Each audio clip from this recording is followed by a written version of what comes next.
Hello everyone, how are you all doing? Now in this video I will be covering how we get ourselves into emotional trouble. We disturb ourselves, we cause our own emotional reaction.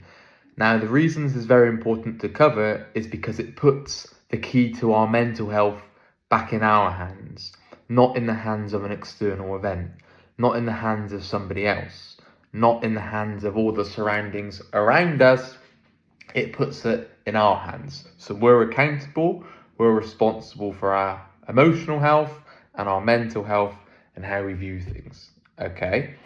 How often do you hear, you made me angry, you made me anxious, you made me depressed, you made me triggered?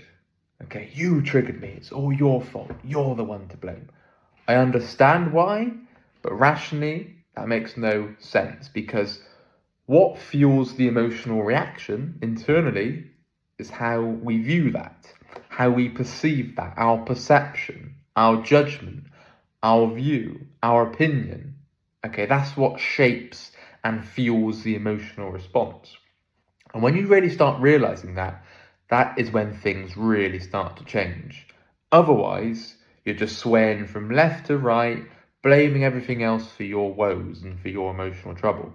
That isn't the best way forward. And that's not really an efficient approach, because otherwise, look at it like this. Life will throw adversities your way. Life will throw problems your way. Life is full of hassle. It's full of challenges. Okay? So the best way to get through that life, to get through overcoming problems, to get through challenges, to get through adversities, is realizing that you hold the key to your mental health by looking at how you view things, because that is what upsets you. That is what disturbs you. Not the thing that happens to you. Yes, that impacts you. Yes, it contributes to you and how you view it. Yes, it affects you, okay, but it does not disturb you. What disturbs you is your own perception and how you view something, okay? Now, look at it like this. Your thinking got yourself into the suffering that you're in, the current predicament that you're in, the poor emotional health that you currently have. You've got yourself into that with your rigid, irrational beliefs. I'm not here blaming you, okay, but I'm trying to make you accountable, as I had to make myself accountable. I had to be honest, okay?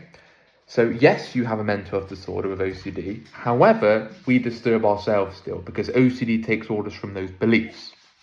Okay, so think about how you got yourself into that position, into that unhealthy emotional position. So you now have the key, you now have the choice to get yourself out of that position, because your thinking got you into that, your thinking get you out of that. Okay, as a species, as humans, we are lucky to think about our thinking. We can change our thinking. Other animals can't do that. Other species can't do that.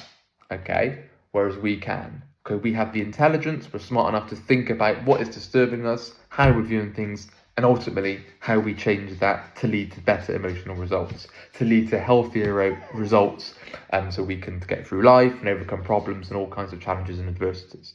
Okay, so I think that's very important to remember. So the biggest thing that helped me was, rather than blaming everyone else and saying it's all your fault, you're the problem for that, I thought, right, what am I doing about this? What is my perception? My dog does this every time. Every time I start a video, he starts crying because he's looking for his toy. And then he hides his toys, and then he goes, right, Sam's talking, how do I now get my toy? And I'm going to cry now until Sam gets me my toy. He does this every time. As soon as I stop speaking, he won't care about his toy. He does this every time. But anyway, let's carry on. So the biggest thing for me was realizing that no matter what I go through, it's down to me and how I view it, okay? And that really changed my life. That really built my momentum, okay? Because I then set the foundations that no matter what, and this is relevant for OCD suffering, because we're constantly blaming everyone else for our triggers, we're blaming life around us for our triggers, rather than realizing that, yes, OCD is a factor in the brain, it's a mental health disorder, however, it's you and the belief that you hold, which OCD is latching to, so you choose to hold that belief, you're clinging on to that irrational belief, OCD is latching to that, and then it's triggering and firing that emotional response. Okay, bringing down that result, bringing down the unhealthy results of depression, guilt, shame, panic, anxiety, and so on. Okay, so let's really think about this. Okay, so your thinking got yourself into this, so your thinking get yourself out of it. And let's use some real life examples here.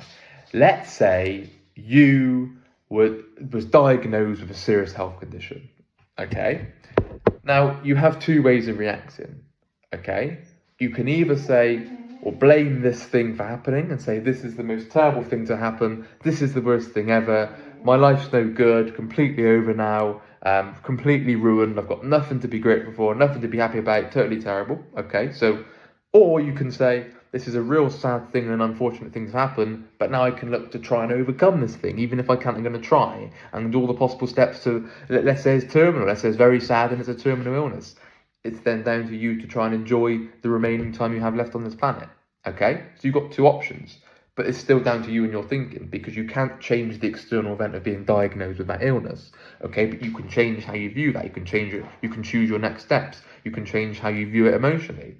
Okay? And that is what's going to lead to that emotional reaction. Okay? Let's say, for example, you are driving along in your car and you change the radio station. This is an example that I always use. You change your radio station and then you hit somebody because of the lack of concentration. Okay?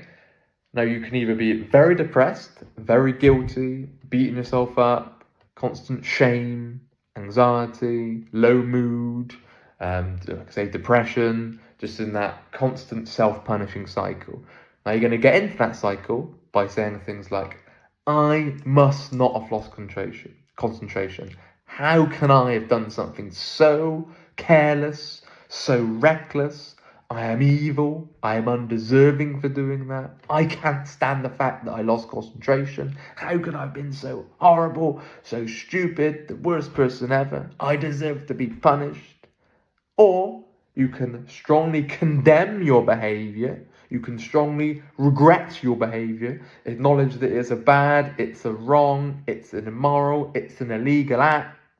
Okay, so you can be guilty for what you've done and acknowledge that and learn from that, but then never rating yourself as a bad and an undeserving person, because when you do that, that is when you're going to feel feelings of chronic guilt, shame, humiliation, depression, in that self-punishing, self-defeating, self-destructive, self-sabotaging cycle.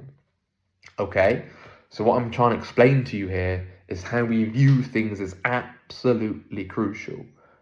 Okay, let's use a different example. Let's use an ROCD example, something that we deal with a lot because it's very common. You're not alone if you're suffering with ROCD.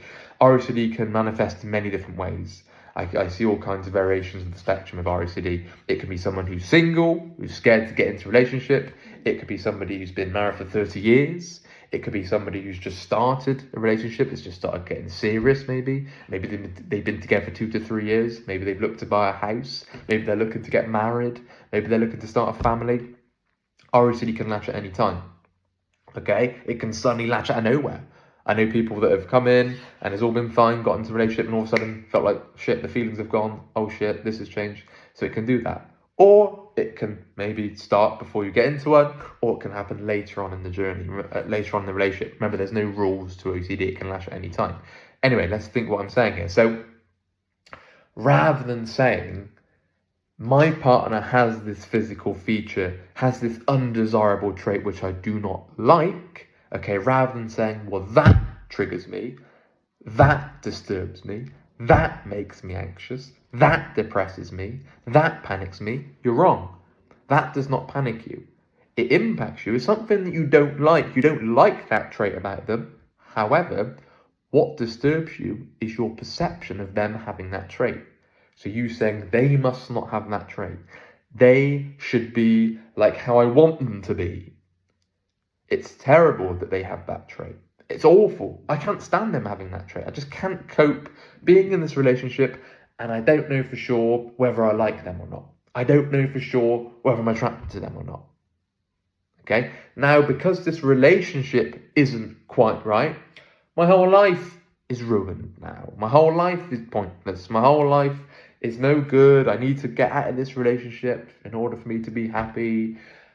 People then see their relationship as their whole life rather than just part of their life. Okay, so they're overgeneralized. They say, well, because this relationship might be wrong, every relationship may be wrong. Okay, so they get that neverness and alwaysness kind of thinking.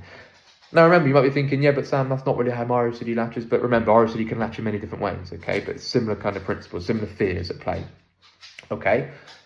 So, like I say, what I'm saying there, their undesirable trait, their feature, their thing that they did that you don't like, their thing about them that you don't like, that doesn't disturb you. What disturbs you is your current perception on their undesirable trait. Your current perception on what they are doing, what the thing that you don't like about them. Okay? It's always key to remember. Okay? What other theme can we use? Shall we use, we've sort of done real event, false memory. Let's do real event, false memory, because we did the driving, so that's all, that can be real event, false memory as well. That's a driving OCD. Let's focus on real event, false memory. A very common theme that people come in with, something that I suffered with quite extremely, quite significantly. It caused me lots of disturbance with that chronic guilt, constantly felt like I was punishing myself, couldn't let myself off the hook, couldn't allow myself a second's peace. That's how it felt, okay? He's kind of going absolutely crazy. I can guarantee you, as soon as I get the ball, he will. Now he's looking at me. Look, you don't even want that ball. You don't even want that ball. I can guarantee you, if I get you that ball, then you'll stop crying. It's only because I'm speaking. There you go. You don't even want that ball. You said nothing all afternoon, and as soon as I start speaking on the camera, he does this every time. So let's use real event, false memory as an example. Okay, so it's not the thing in the past that's disturbing you. It's not this event that it's latched to. It's not this memory that it's latched to. It's how you view this memory. It's your perception of this thing in the past which is causing the emotional disturbance.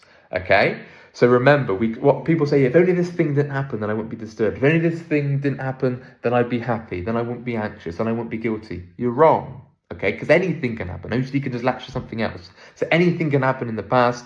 What disturbs you today on the 5th of August as I'm recording this video is your perception of this thing in the past. It's your view, it's your judgment, it's your opinion of this thing in the past and how you are therefore rating yourself, downing yourself, saying you're undeserving, calling yourself bad, saying that's it, you can't then live life, you can't then move forward because of this thing in the past.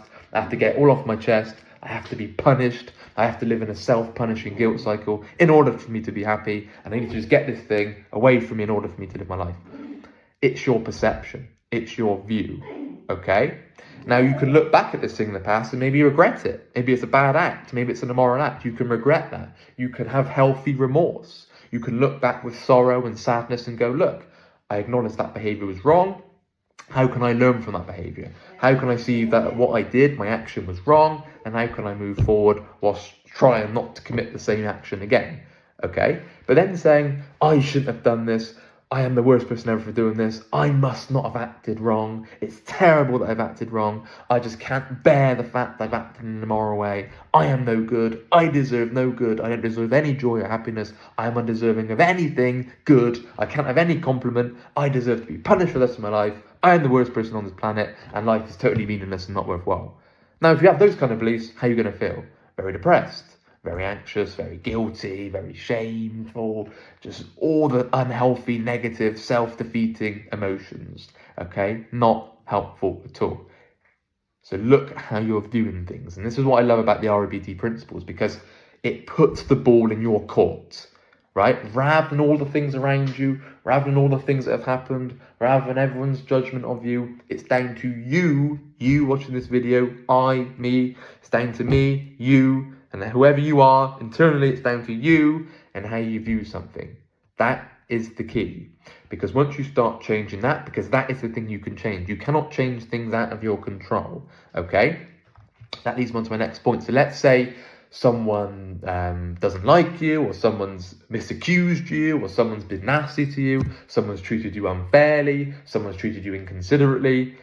You can try and raise that with them and go, look, I think that's wrong, and here's why. You can rationally and calmly and politely debate with them. That's absolutely fine. You're going to stand your ground. Unconditional acceptance isn't just being walked all over. Nobody's saying that. That's not true. You can stand your ground, but once you start acknowledging that you cannot actually change what they think. You could explain your point to them. You can try and explain calmly why you think they're wrong and why you think your opinion is right, but always with an open mind and be adjustable and flexible and so on.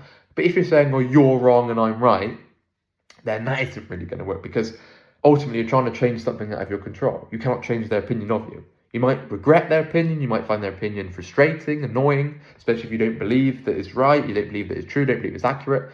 But then ultimately you can't change that, because anybody could just think anything of you walking down the street, right? So once you start looking at the things that you can actually change, the things in your control and what you can do about that, that is when the energy is being directed in the right place. And what I mean by that is, the thing that you can change is your own perception, right? You can control your own perception of something, therefore that's all you can look to change, right? If you have a fear of rejection and somebody rejects you, you could spend your whole life trying to get their non-rejection, trying to get their approval. And then you're sacrificing your own enjoyment, you're sacrificing your own happiness and your own satisfaction and your own pleasure just to get their approval, just to get their liking. So you start seeking status rather than seeking joy, okay? So think about it. Think about the things that are in your control. Think about the things that you can change. Think about your thinking. Think about your rigid, unhealthy, black and white thinking that's got you into this position in the first place. Now you have to change your thinking to get yourself out of this position. Okay, you can't do the same thing, same thinking, same rigid beliefs, doing the same thing over and over again with the undeservedness, with the self-downing, with the self-rating, beating yourself up all the time. And you can't then expect different emotional results. You've got to look at what hasn't worked in the past, what isn't working right now, and what can I do to change things in the future, for a healthier future, for an emotionally healthier future. If you keep doing the same thing over and over again, you can't expect different results, okay? An important video. Think about that. Think about your thinking. Think about how lucky you are to be able to change your thinking. And now the ball is in your court. The key is in your hands for your own emotional health if you start looking at what is fueling your emotional disturbance and doing something about it. If you're interested in our one-to-one services, please email phil@ocdrecovery.com. I'm Sam. You've got the coaches Rob, Nick, Momman and Gemma. You can get in touch with us and we'll book you in as soon as possible. Anyway, hope you've liked this video. If you have, please leave a like and we will speak again. Bye-bye.